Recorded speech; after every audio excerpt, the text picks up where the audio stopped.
Estamos aqui na Actuale, na Confraria do Conhecimento, e esta será a última programação do mês de maio. Então é um privilégio recebê-lo aqui e uma honra para mim poder entrevistá-lo. O nosso assunto aqui será falar do tempo. E o tempo é uma coisa que ocupa e preocupa a humanidade desde tempos imemoriais. Se nós formos lá para o livro do Eclesiastes, escrito pelo rei Salomão, 930 anos antes de Cristo, ele já diz que tem tempo de plantar, tempo de colher, tempo de derrubar, tempo de construir. Já falava do tempo numa época que o mundo era muito menos agitado do que hoje. E depois, se viermos mais para próximo, recentemente falecido Aldir Blanc, quando escreveu sobre o tempo, ele disse, o tempo sabe passar, eu não sei, na música Resposta ao Tempo.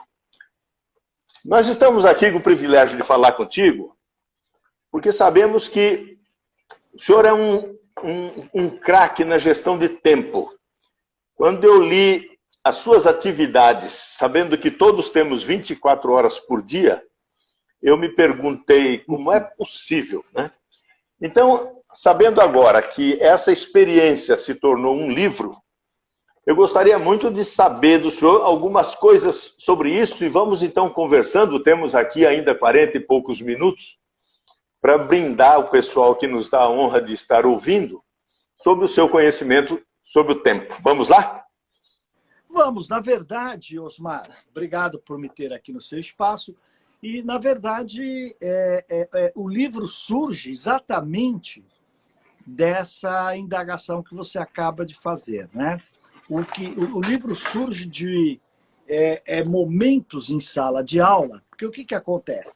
O aluno vai convivendo comigo nas aulas, e aí ele vai fazendo a mesma relação que você fez. Ele pensa assim, espera um pouquinho só, o Júlio, ele é CEO de uma empresa, ele está no conselho de outras 5, ele tem 4, 5 coaches, ele faz 100 palestras por ano, né?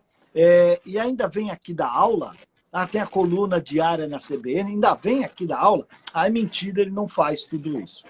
E a outra parte dos alunos, né, pergunta assim, como é que você faz? Né? Como é que você lida com tantas funções diferentes todo dia? Então, uma vez eu prometi para uma dessas turmas que eu faria a última aula do semestre, eu faria então uma apresentação, como é que eu lidava com a minha agenda, como é que eu cuidava disso para que isso funcionasse.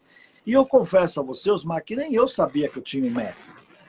Porque na hora que eu comecei a teorizar a minha prática, é que eu percebi que ali eu tinha um método, né? Mas ele estava tão enraizado no meu dia a dia, tão automático, vamos colocar assim, que ele deixa de ser uma coisa metodológica para ser uma coisa metódica, né? Ele deixa de ser, né?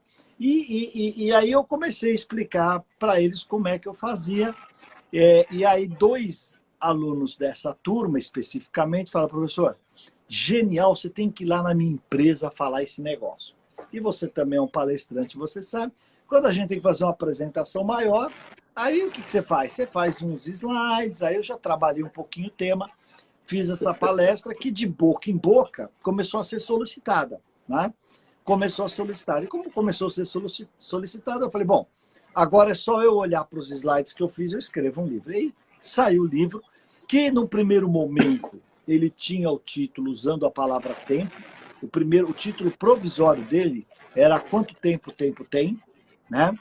E que é uma coisa que saiu da minha cabeça, mas na hora que já estava na gráfica praticamente o livro, eu assisti um documentário, aliás, um belíssimo documentário que está na Netflix, da Monja Coen, com o mesmo tema. Quanto tempo o tempo tem? Ou seja, são 2 coisas, o conteúdo não tem nada a ver, são conteúdos completamente diferentes, mas eu falei, bom, o pessoal vai ver o documentário da Monja e vai falar que eu plagiei o tema dela, então eu vou mudar. E aí mudei, mas foi uma mudança feliz, porque aí o que nós colocamos como tema? O que é a essência, vamos dizer assim, se eu posso, se vocês me permitem chamar assim, o que é a essência do meu método, que é responder todo dia de manhã, na hora de elaborar o meu dia, de planejar o meu dia, o que eu não posso deixar de fazer hoje. Então o livro sai exatamente com esse título, né? O que eu não posso deixar de fazer hoje. Que é uma coisa simples, né? E você sabe que às vezes o simples tem mais valor, o simples é mais poderoso, até porque o simples é mais aplicável, né? E, na verdade, eu tenho toda uma formulação para planejar o meu ano, o meu mês, as minhas semanas e o meu dia, que eu chego no dia e eu faço essa pergunta, o que eu não posso deixar de fazer hoje. E começo exatamente por essas tarefas, independente delas serem difíceis ou fáceis, agradáveis ou desagradáveis. Porque todos nós temos tarefas que gostamos mais e tarefas que detestamos fazer, não é? Mas, né, quem gosta de pagar conta? Quem gosta de conferir saldo de banco? A não ser aqueles contadores, aqueles auditores mais, né, severos. Mas ninguém gosta de mas você tem, porque se você não, quem não domina o número, não domina o negócio. Se você não dominar os seus números, você não domina a tua vida. Mas temos que fazer isso também. E foi aí que eu comecei a perceber que quando eu começo as minhas tarefas por aquilo que eu não posso deixar de fazer hoje, o que eu não posso deixar de fazer hoje, geralmente tem uma relação direta com uma proposta que um cliente está esperando, ele não pode ficar esperando, ou uma resposta independente de uma proposta, ou uma solução que o teu cliente está esperando. Pode ser algo que o teu time, alguém do teu time, não consegue avançar no trabalho dele porque está esperando que você forneça uma informação, uma resposta, um estudo, seja lá o que você se comprometeu. Só que eu percebi que sempre que eu começo o meu dia pelas tarefas que eu não posso deixar de fazer hoje, eu normalmente, quando chega lá para o meio-dia, 1h da tarde, eu já cumpri aquelas tarefas. Então, em tese, eu posso ir para o cinema. Eu já fiz o que eu tinha para fazer na segunda-feira, ou na terça, ou na quarta. Aí é claro que, como pessoas produtivas e competitivas, você começa a fazer, então, aquilo que você poderia deixar para amanhã, mas você não deixa. E aí é que você começa a se diferenciar. E tudo isso é muito lastreado num conceito de eficiência e eficácia que eu trago comigo há muito tempo e que é da minha observação, principalmente como CEO, né, e como conselheiro profissional independente, e sempre fico olhando os profissionais, independente do cargo, hein? Do analista, do estagiário ao presidente da empresa. Quem é que tem, geralmente, a melhor performance? E a melhor performance é aquela que você oscila em cima, e não aquela que você tem altos e baixos. Normalmente, esses profissionais ou essas profissionais trabalham muito, às vezes até empiricamente ou inconscientemente, né? Não é que eles teorizam sobre isso, mas são profissionais que têm foco, disciplina e organização. E aí eu começo a trabalhar um pouquinho isso no livro, quer dizer, por que esse tripé é importante? Porque o foco, o que é foco? É a tua capacidade de dizer não. Quem não sabe dizer não, não tem foco. Quem não sabe dizer não, em vez de fazer a sua agenda, faz a agenda dos outros. Né? O que é disciplina? Disciplina, o que é uma pessoa disciplinada? Pessoa disciplinada é aquela que faz o que diz que ia fazer. Então, se você é uma pessoa disciplinada, né, você tem lá o que você precisa fazer hoje, você acaba cumprindo aquele seu, vamos dizer assim, aquele seu compromisso consigo mesmo. E o terceiro, que é a organização. Né? E a organização, a palavra já reflete o que é organização. É ação organizada. Porque tem muita gente que tem muita ação, mas desorganizadamente. Aí o que acontece? O dia vai embora e a agenda fica. Quer dizer, o dia não cabe dentro da sua agenda. E considerando que aqui, eu peguei como exemplo a nossa agenda de trabalho. Mas a agenda é uma coisa, deveria ser uma coisa mais ampla. A agenda deveria refletir quantas vidas você quer ter. Porque nós temos uma vida profissional, mas nós temos uma vida familiar, nós temos uma vida comunitária, nós temos uma vida social com os amigos. Tudo isso tem que estar na sua agenda. E uma coisa que eu percebo, e que eu muitas vezes me descuido, né, e essa é uma pergunta que eu deixo aqui para você e para os internautas, você se inclui na sua agenda? Se você olhar na tua agenda, você está lá? Na tua agenda? Então é mais ou menos por aí. Então esse é o desenrolar do livro, e aí tem provocações mais filosóficas, para você pensar nessa questão do tempo, né? Como a relação Kairos e Cronos, que a gente faz logo na abertura do livro, como questões mais práticas mesmo, né? Quando é que você começa a trabalhar? Como é que você começa a trabalhar? Porque muitos dos planejamentos são planos bons, mas eles não dão certo. Por que muitos planos não dão certo? E a gente vai, então, evoluindo e mostrando, então, essa prática do dia a dia. É mais ou menos por aí, bem resumidamente, porque o livro tem, acho que, umas 180 páginas, é isso? E eu estou colocando aqui em alguns minutos, é 187. E eu estou aqui mais ou menos dando uma resumida.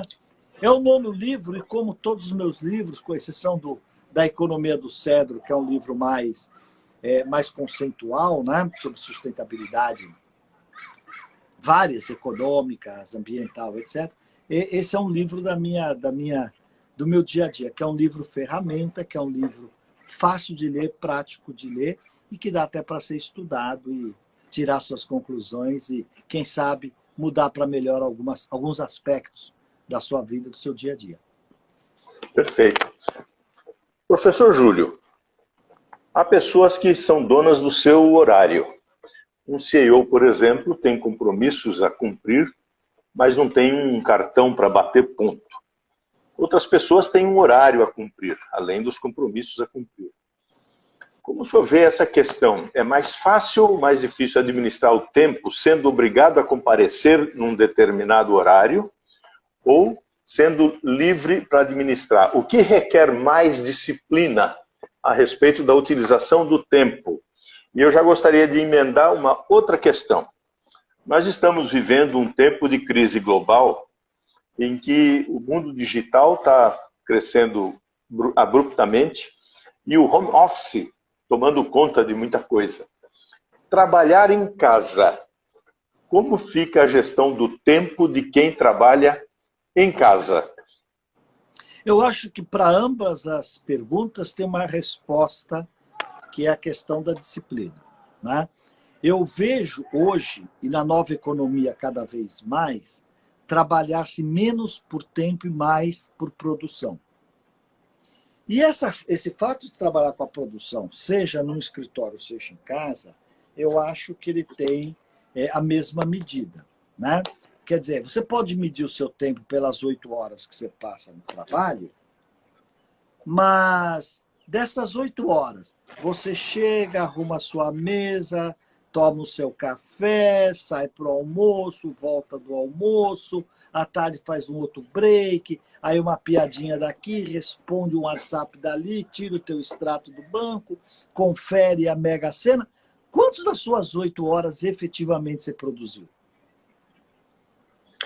Então, essa é uma questão, porque olha só, eu tenho muitos amigos que, quando foram trabalhar nos Estados Unidos, nos primeiros meses, talvez até no primeiro ano, estranhou muito que 5 horas da tarde vai todo mundo embora. 5 horas da tarde cai o lápis e vai todo mundo embora. Só que é o seguinte, das 9 às 5 é muita produtividade. Eles estão concentrados no trabalho, tem menos interações sociais. De repente, nós brasileiros precisamos de mais interações sociais, mas tem menos brincadeira. As reuniões são mais produtivas. Nós temos aqui uma mania de reuniões. As nossas reuniões são extremamente indisciplinadas. Não tem hora para começar, não tem hora para acabar, não tem pauta. Aí tem pauta e não tem uma ata para dizer quem ficou responsável por quê. Aí alguém chega com um tema que não está na pauta, começa a discutir aquele tema, não discute o que está na pauta, o que é uma grande demonstração de desrespeito. Então volta tudo naquela coisa. Foco, disciplina, organização. Foco, disciplina, organização. E esse trabalho home office agora tem provado isso, né? Como é que você está executando esse trabalho? Primeiro, você tem um cantinho na tua casa exclusivo para trabalhar? Ou você trabalha em qualquer lugar? Uma hora você está na cozinha, outra hora você está na sala, outra hora você está com a televisão ligada. Como é que é o teu dia a dia dentro de casa? Nós precisamos de um cantinho. Precisamos de um cantinho. Depois, como é teu nível de concentração em casa? Né? Você está de pijama? Mas você vai entrar no call de pijama? Como é que funciona isso? A tua agenda, você determinou que eu não posso deixar de fazer hoje, cumpri-la dentro do seu trabalho na sua casa? As nossas reuniões por videoconferência, né? Elas têm uma tendência a ser mais eficientes. Por quê? Porque nós estamos aqui, né? Tem menos café, menos bolachinha, menos água e mais o tema que nós estamos resolvendo. E não estou dizendo, Osmar, que isso tem que ser sessões ininterruptas. Eu estou vendo muito depoimento de gente que não aguenta mais trabalhar em casa, porque diz que está trabalhando muito mais. Também é um erro. Você não tem a hora para desligar, para parar, para deixar para amanhã o que é do amanhã. Você não faz pequenas pausas. Você não faz pequenas pausas? Como é que você trabalha? Então, se você for perceber, eu acho que nós dedicamos muito pouco tempo a pensar o trabalho no contexto da nossa vida, né? Trabalho não significa necessariamente longas horas. É claro que tem momentos, por exemplo, as nossas equipes de vendas, nos últimos 2, 3 dias do mês, às vezes eles viram à noite para fechar o mês, tá tudo certo. O nosso pessoal da contabilidade, da auditoria, os 2, 3, 4 primeiros dias do mês também ficam até meia-noite para poder fechar os resultados financeiros do mês anterior, né? As demonstrações e tal. Não é disso que eu estou falando. Eu estou falando você que sistematicamente sai do escritório às 10 da noite. Osmar, eu tenho vários amigos que se orgulham disso. Eu tenho vários amigos que chegam para mim e falam assim: ah, professor, você não tem ideia, eu trabalho 14, 15 horas por dia. Se você passar lá em frente ao meu prédio, lá da empresa, às 10 da noite, você vai ver que a única luzinha acesa é a da minha sala. E eu falo, você é um completo idiota. Se orgulha do que deveria se envergonhar, não é? Quando é que você cuida de você? Quando é que você cuida da tua família? Quando é que você cuida da tua mulher, do teu marido? E tem uma coisa, viu, Osmar? Tem uma coisa que é importante aqui, que é o seguinte. Muitas vezes, o argumento parece positivo. Por exemplo, o cara fala assim, eu trabalho de portas abertas, eu atendo meus colaboradores a hora que preciso, meus pares, né? Eu estou lá, eu sou o posto Ipiranga, pode vir perguntar que eu estou aqui. É positiva a atitude, mas é errada. Porque isso sem disciplina, sabe o que acontece? Até porque, assim, se a gente sabe que tem alguém na empresa que resolve os problemas, por que eu vou resolver? Eu vou lá resolver com ele. Muito bem. Então, todo mundo vai a você. Às 6 horas da tarde, um vai para pós-graduação, o outro vai para o happy hour, o outro vai jogar um tênisinho, e aí você começa a tua agenda. Você que atendeu tudo, vai começar a tua agenda às 6, claro que você vai parar às 10. De novo, foco, disciplina e organização. Se você não administrar a sua agenda, alguém vai administrar a agenda por você. É isso. É bem isso. Professor Júlio. Pois não. Na condição de CEO, o senhor tem muita experiência de olhar uma empresa em funcionamento do ponto de vista de comando, de alta liderança. Pensando nas lideranças intermediárias, agora que as equipes se distribuem no home office, o que é que muda no papel do líder comandando equipes em home office?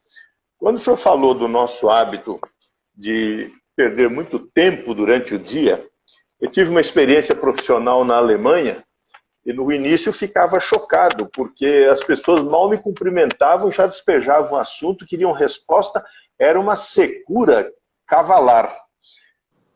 Quando eu me acostumei com aquilo, aí eu não conseguia entender o Brasil, porque aqui, segunda-feira, o resultado do futebol ocupa 1 hora ou 2.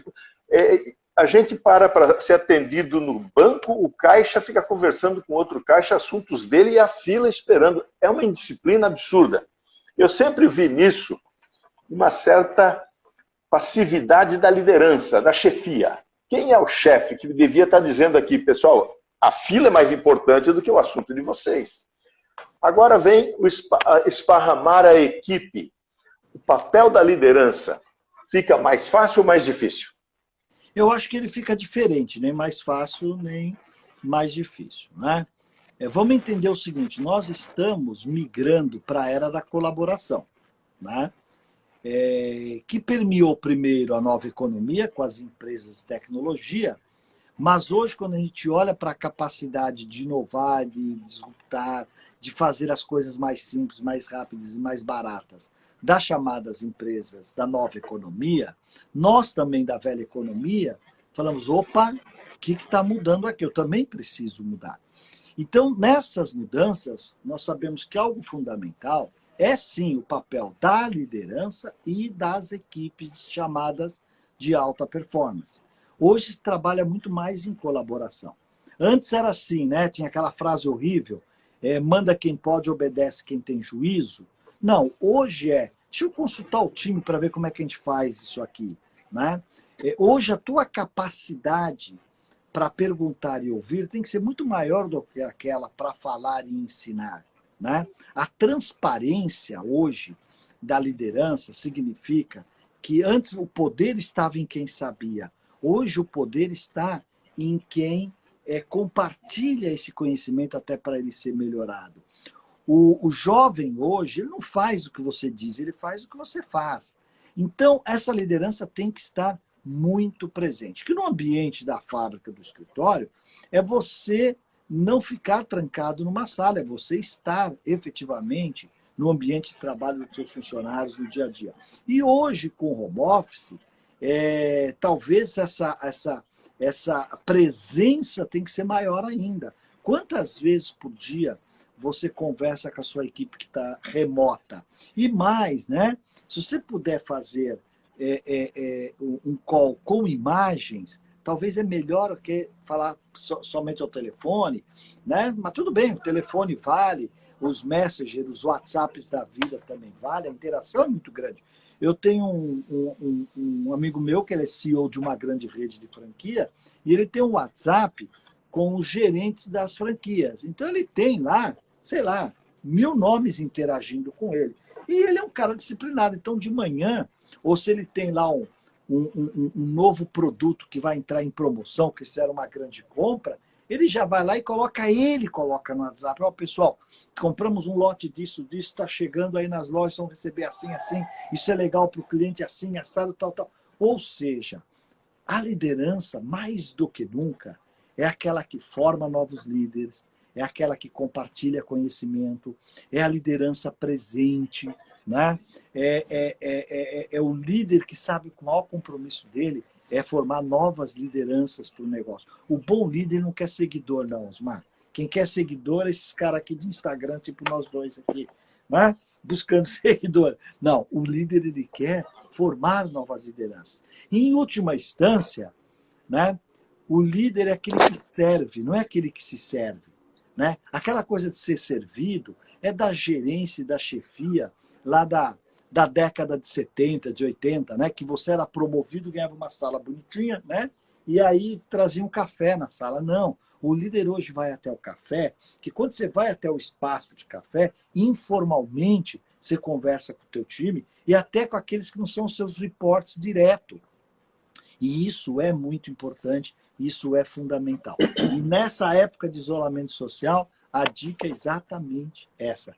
Você conversa com o teu time diariamente, você pergunta como é que foi o dia dele, você começa a sua fala com estão todos bem na sua casa, você está se protegendo, ok. Qual era a tua meta para ontem? O que você conseguiu fazer ontem mesmo estando remoto? Né? Esse equilíbrio que a liderança tem que ter entre crítica e elogio também é algo muito importante, porque o que te credencia para a crítica necessária é o elogio sincero. Então, quando alguém do teu time manda bem, fala que ele mandou bem.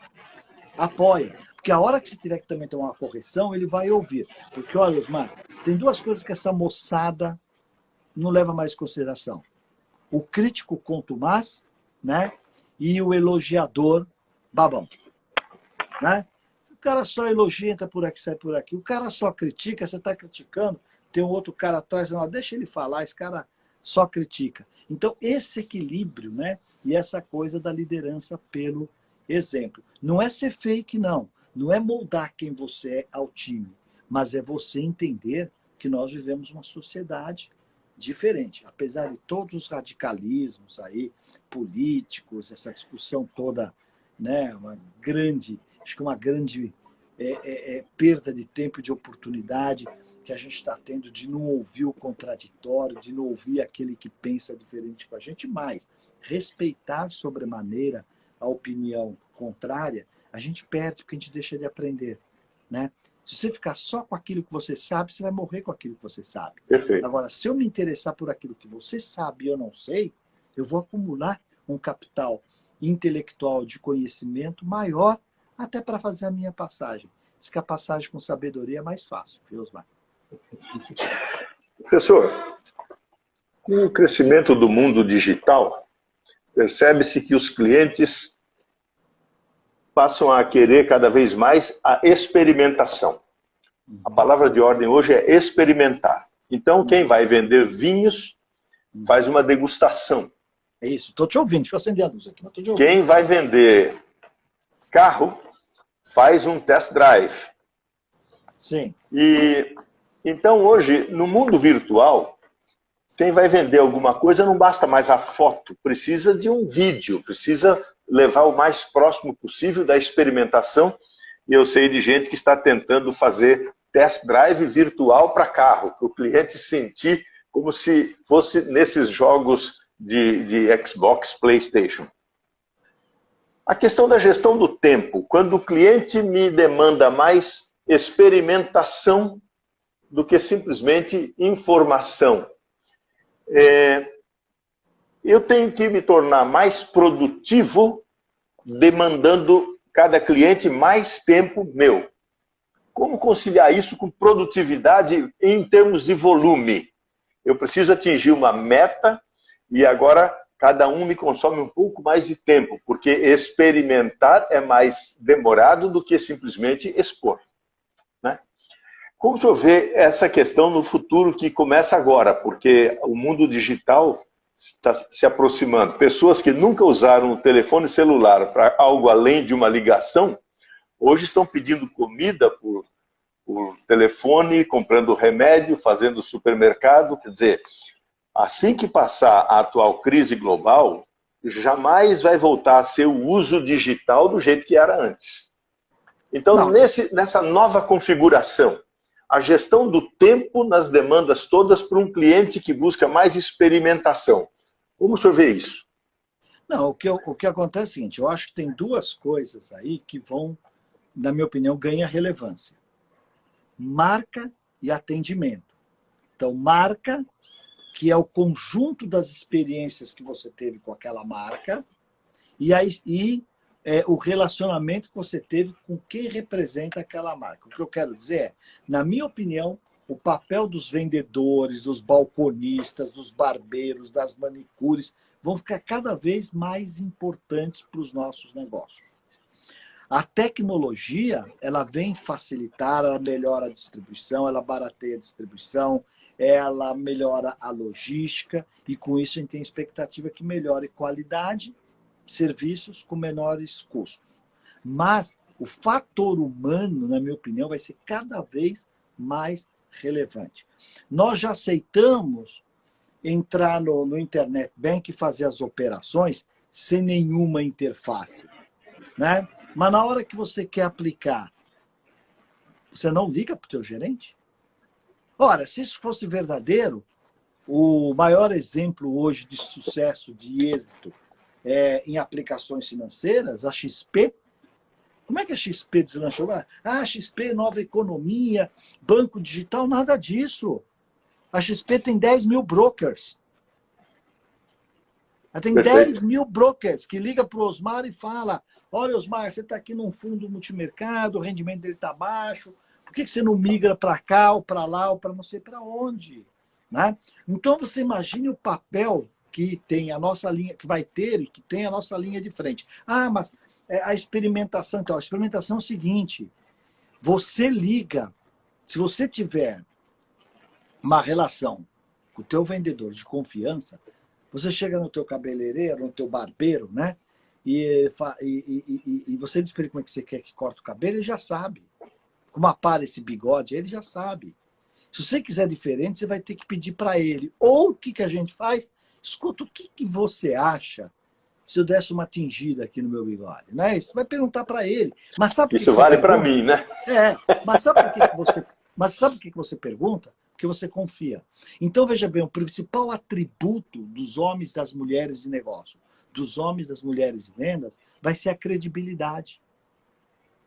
Se você tem a confiança do teu cliente, ele te consulta, ele te pede. Então é o seguinte, você não experimentou o carro, não experimentou totalmente o carro, mas você vai dizer com que motorização eu peço. Vale a pena comprar esse híbrido?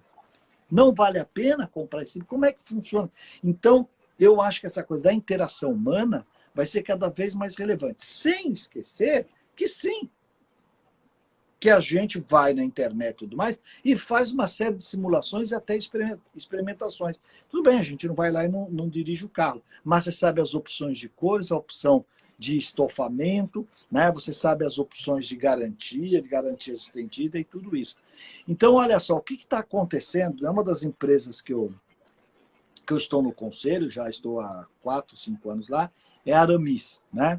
Que é moda masculina, mais de 100 lojas aí pelo país. Ora, nós temos uma série de vendedores de loja, balconistas, que estão em casa esperando a loja abrir. Mas nós temos aí uns 20, 30% deles que estão no WhatsApp, porque tem o WhatsApp do cliente, dizendo, olha, entra aí no site, eu vou te guiando, ó, tem tal camisa, o teu número é esse, o teu número é que tal. E vendendo pelo WhatsApp. Vendendo pelo WhatsApp. Eles continuam vendendo. Né? Tanto é que o WhatsApp for Business, o próprio WhatsApp lançou o WhatsApp for Business, que você tem lá as imagens. Você não precisa pôr as imagens. Se tiver a referência dela e já tiver no banco de dados, ela busca sozinho as imagens. É a tecnologia ajudando. Mas alguém mandou uma mensagem para mim lá da Aramis dizendo, Júlio, olha, tá aí, né? Tá chegando aí o dia dos pais e tudo mais tal. Quer que eu te ajude a selecionar um presente do teu pai? Em 2 dias chega na tua casa, embrulhadinho para presente, etc. e tal e tal. Então, de novo, é a tecnologia acelerando os negócios, ou neste caso aqui até ajudando a transformar os negócios. Mas eu acho que o contato humano ele vai continuar muito importante. E aí, mais uma vez, né? Como é que você gerencia esse teu tempo? Como é que você gerencia o seu tempo?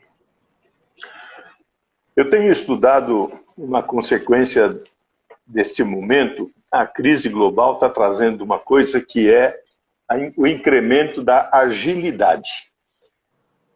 Eu li um artigo do professor Yuval Harari, Sapiens e Homo Deus. Ele é professor da Universidade Hebraica de Jerusalém. Ele disse que 10 anos atrás, eles passaram 1 mês discutindo cursos online. E que os professores e diretores se dividiram, uns a favor, outros contra, não conseguiram consenso e então desistiram do projeto. Agora, em tempos de pandemia, tiveram que fechar a universidade. Em 1 semana, todos os cursos estavam online. Uma agilidade na tomada de decisão impressionante. Quando eu vejo, em quanto tempo os restaurantes que tiveram que fechar suas portas, montaram um processo de delivery, eu vejo que a agilidade ficou uma coisa extremamente valorizada, né? Pensando em termos de uso do tempo, de compromissos e metas e de crescente agilidade, eu pergunto, isso é assunto para treinamento, para formação, para informação? Como é que o senhor vê termos que crescer em agilidade e em qualidade para o cliente atual e futuro, com as nossas equipes, as nossas empresas? Primeira coisa é entender o seguinte, que pressa não quer dizer velocidade. Fazer rápido não quer dizer fazer com velocidade, né? Porque o que se espera é que você seja ágil com qualidade. Certo. Ágil com qualidade, né? Então aí vai alguns elementos. Primeiro qual é a visão daquilo que eu preciso fazer para continuar relevante para o meu cliente. Então, a primeira questão é relevância para o cliente. Como é que eu me mantenho relevante para o cliente? Muito bem. O que esse cliente agora está se acostumando que ele não tinha antes, que ele tem agora, tipo os deliveries? Olha, outro dia eu recebi num grupo de WhatsApp uma consulta que foi interessante. Um colega colocava assim, alguém aí conhece um engenheiro, ou um empreiteiro, ou uma empresa de engenharia que é especializada para fazer um mall de drive-thru? Achei aquilo curioso, liguei para ele. Falei, e aí, Josué, que negócio é esse? Eu falei, então, Júlio, eu queria... Você sabe que eu tenho alguns malls aí que eu faço malls de aluno, mas eu queria fazer um mall só para drive-thrus e takeaways. Eu falei, sim, estou entendendo, mas escuta, até que projeto você construi, você aluga, já passou a pandemia. Ele falou, não, mas eu estou pensando pós-pandemia. Que vai ter um público, vai ter um público que não quer mais esperar o cara vir até a casa dele, ele vai dar uma voltinha, só que é o seguinte, ele não quer ficar mais na fila da farmácia. Ele quer passar lá na farmácia, o cara entrega um pacotinho para ele, já pagou com o cartão.